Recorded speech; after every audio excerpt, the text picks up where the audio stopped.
I applaud you for what you've done for victims and your persistence in efforts to combat human trafficking here in Washington State. Let's welcome Senator Kohl-Welles.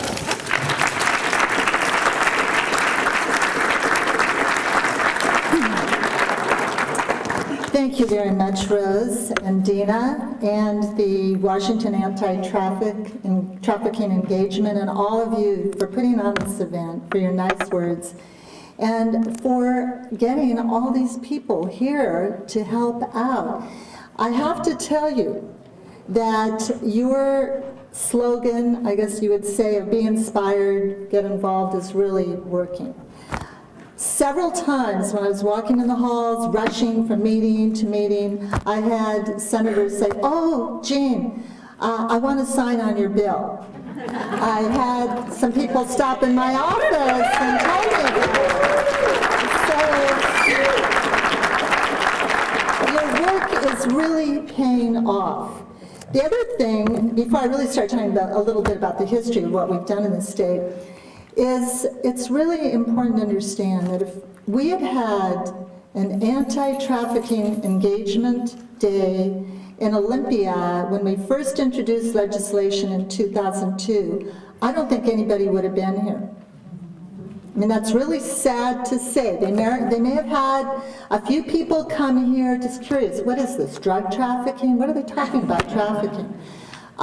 It was very challenging to get not only legislators engaged, but the general public, the media, because they didn't know what we were talking about. Trafficking, what are you talking about? And then when we started talking about what it is and what it has been, the reaction was, oh, that doesn't happen in the United States. Now, just think of all of the television films that you've seen, commercial films coming out, public service announcements, events like this, and so much going on everywhere. The whole complexion of the discussion has changed dramatically, but it's because of people like you who've been getting engaged and are engaged and are communicating the tremendous importance of doing whatever we can do to end the scourge of trafficking in our country and in the world. Now, the 13th Amendment to the United States Constitution was passed nearly 150 years ago. And who would have thought 15 years ago, 20 years ago, that we'd be talking about slavery in the world, slavery in the United States of America, slavery in the state of Washington. It's just mind-bending. But now we're seeing efforts going on all over the place. Gail Tarleton, Gail, would you just wave to people? Port Commissioner, the Port of Seattle, wonderful constituent, and she convened a forum on trafficking at the Port of Seattle in December, I believe, to deal with local efforts going on. You've heard a lot of people and groups being talked about, and without all of this going on, we would not have all the people here today, nor would we, I think, still be the #1 state in the country to tackle these issues and to bring about some real change. Now, trafficking in Washington State. So how did we start recognizing that this was taking place? 1995 was a pivotal year in many different ways. In 1995, we started hearing about container ships coming into the ports, particularly the Port of Seattle. And people would be found in them when they were opened up. People who were starving, were very ill, people who were dead. And they had been smuggled here, promised great jobs if they were to come. And because Seattle, because the state of Washington, our ports are the closest to Asia in the whole United States. Here is where they were coming. Secondly, a, quote, mail-order bride, Susanna Blackwell from the Philippines, with 2 of her friends, were murdered at the King County Courthouse in Seattle. Susanna was 8 months pregnant, and her husband, whom she was attempting to divorce, had brought a firearm into King County Courthouse and opened fire. So all 3 Filipino women were murdered, and the child that she was carrying.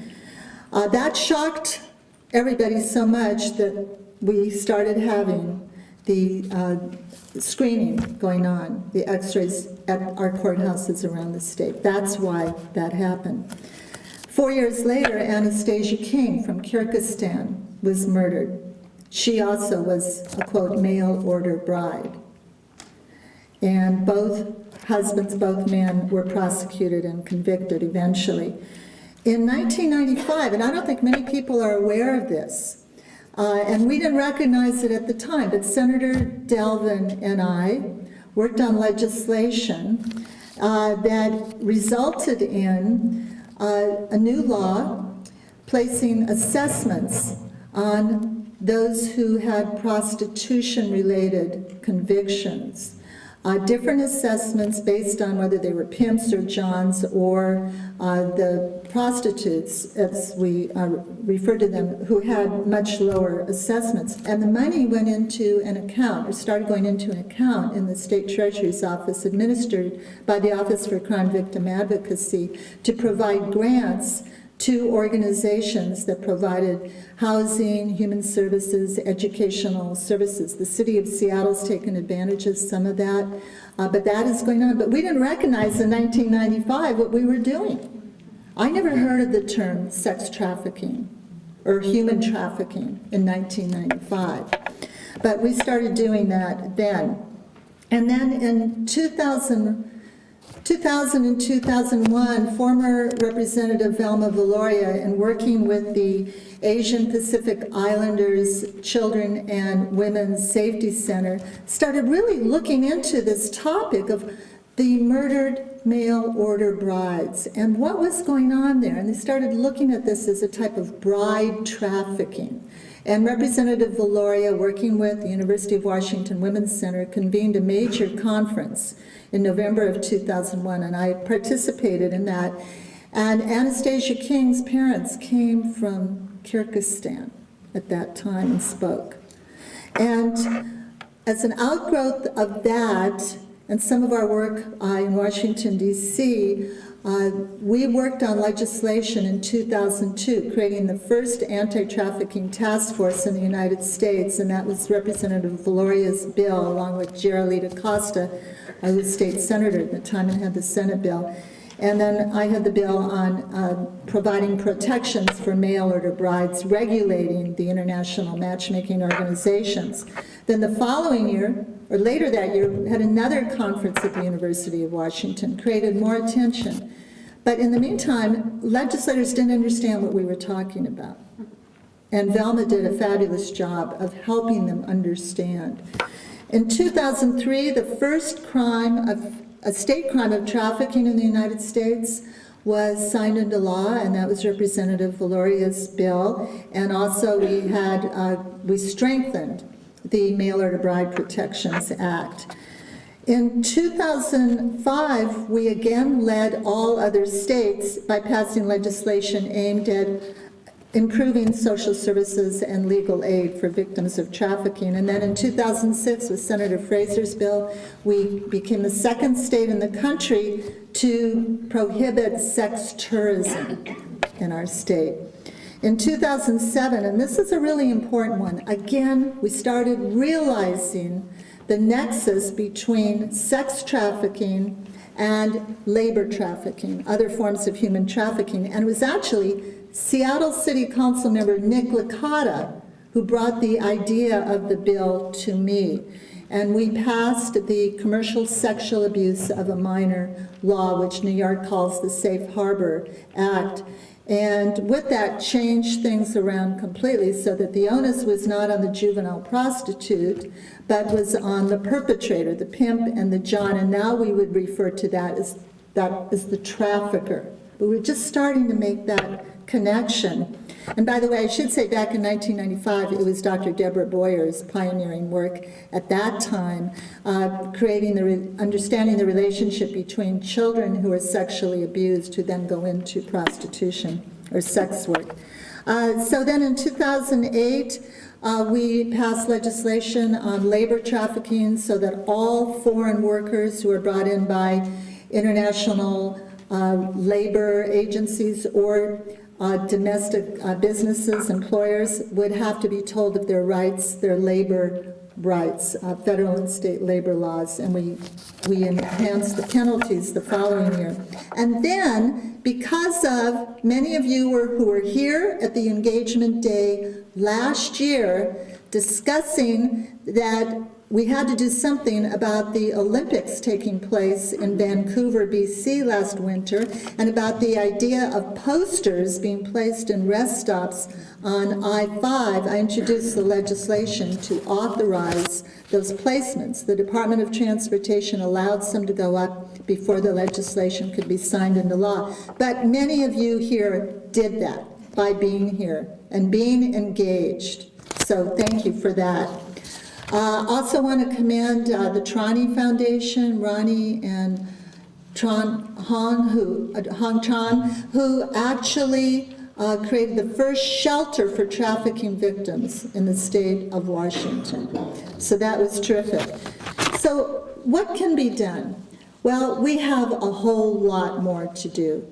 And Senator Delvin and I are working on legislation, as already been discussed, that will help law enforcement, give them the tools so that they can arrest and have prosecuted the people who are engaging in the sexual exploitation of minors and overall all forms of trafficking through what we call a one-party consent allowance and administrative warrant procedures. We're writing it now. It's a little difficult to get it just the right way, but we're working on that. I'm also working with former Representative Valoria in legislation that would authorize the ability for trafficking victims, their families, and unaccompanied youth who are trafficking victims to be able to stay in housing, transitional housing, for up to 18 months. So that's going to be another important effort.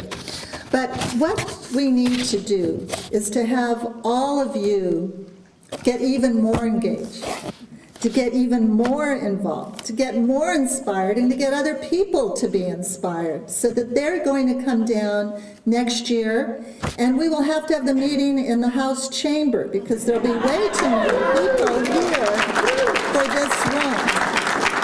So we need you to get to work to do that. And lastly, I'd like to invite you to the Senate chamber in the galleries tomorrow at 10 a.m.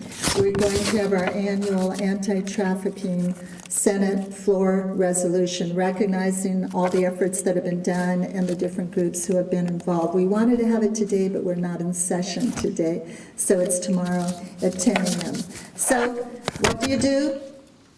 Be inspired, get involved, and make sure all sorts of more people do. Thank you.